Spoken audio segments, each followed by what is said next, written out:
देखने का प्रयास करेंगे, अपनी आंखों से देखेंगे। राशि ने स्पेसिफिकली कहा था कि ये यहेजकेल की भविष्यवाणी गिनोसर में ही पूरी होगी।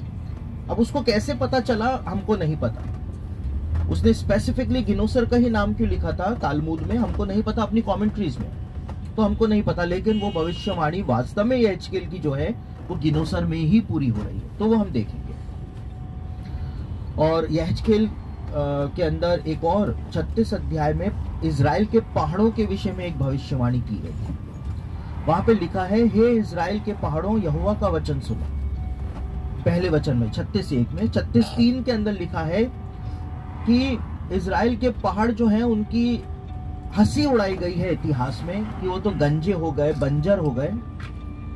और फिर उसके बाद 8वें वचन के अंदर 36 अध्याय के यहेजकेल कहता है कि हे इजराइल के पहाड़ों, परमेश्वर यहोवा यूं कहता है कि मैं मेरी प्रजा इजराइल के बंदियों को वापस से लेकर के आऊंगा और तुम्हारे ऊपर ला करके बसाऊंगा। यानी इजराइल के पहाड़ों के ऊपर ला करके मैं मेरी प्रजा को बसाऊंगा और तुम्हारे ऊपर डालियां उत्पन्न कर दूंगा। डालियां यानी तुम्हारे ऊपर पेड़ ही पेड़ लगा दूंगा। इजराइल के पहाड़ विश्व इतिहास भी गवाह है, इजरायली इतिहास भी गवाह है, 2000 सालों तक उजाड़ पड़े रहे थे। क्यों पड़े रहे थे?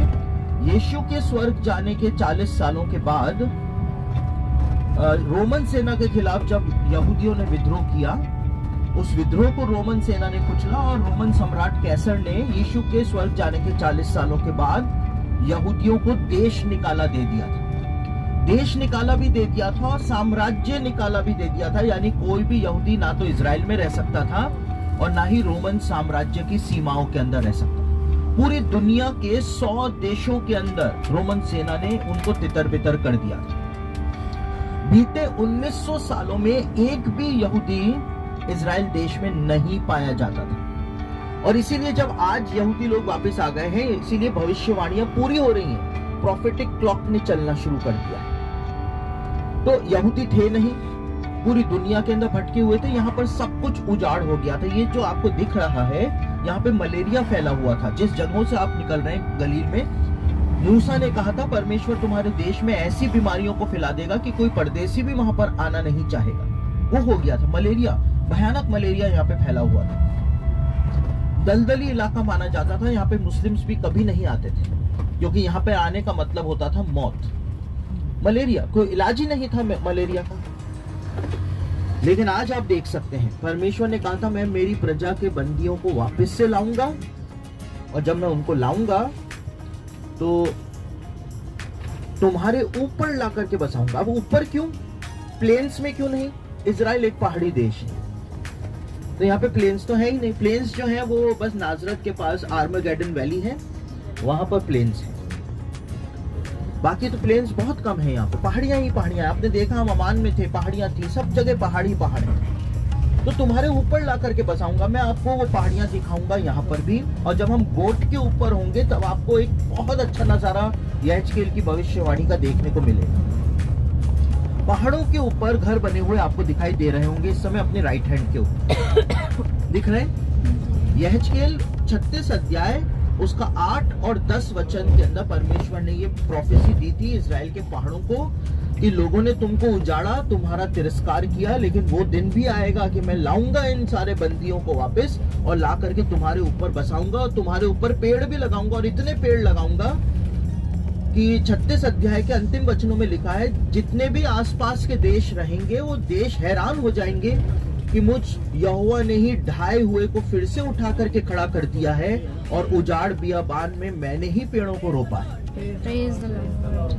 तो परमेश्वर उन भविष्यवाणियों को पूरा कर रहा है।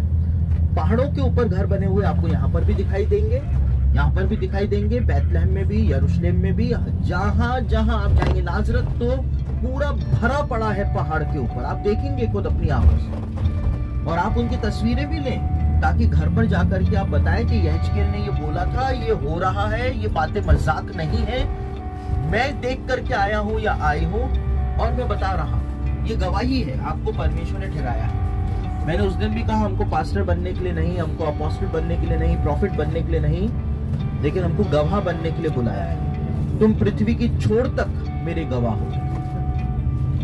तो आप ये अंत के दिनों की गवाही को यहाँ से लेकर के जाएंगे। आप आए मेरे साथ हैं तो ये चीजें तो मैं आपको बताऊंगा ही बताऊंगा। आप यहाँ पर देखिए राइट हैंड पर, ये गलील की झील है। गलील की झील जो है, इसको कहा जाता है कि ये दिल के आकार में पाई जाती है। इंसान का जो दिल होता है, एक्चुअल दिल, वो प्यार वाला दिल नहीं, वो प्यार वाला दिल नहीं, वो प्यार वाला दिल तो फेक है। तो एक्चुअल दिल को देख ले तो उसको प्यार ही नहीं हो, ठीक है।